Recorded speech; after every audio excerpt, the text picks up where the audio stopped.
السلام عليكم ورحمة الله تعالى وبركاته.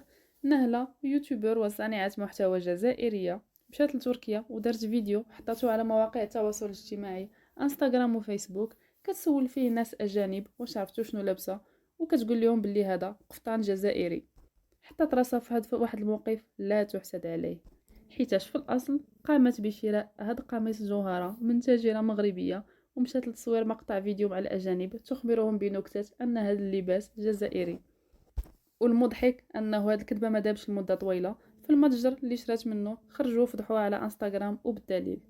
كما كتشوفوا في الصورة، هذا المتجر سميتو أمورا كفتان، وكيقولوا: السلام عليكم، نحن متجر أمورا كفتان، نريد تبرئة ذمتنا أمام العامة بأن هناك جزائرية تدعى نهلة قامت بشراء قفطان قميص جوهرة مغربي أصيل من متجرنا، وبحكم أن الموقع ديالنا الإلكتروني مفتوح للشحن الدولي، فميمكنناش نعرفو النوايا ديال أي شخص كيقوم بتقديم هاد الطلبية، إلا أننا تفاجأنا بحالكم بأنها قامت بتصوير مقطع فيديو كتلبس فيه اللباس المغربي وكتقوم بنسبه لدولتها بدون أدنى حق.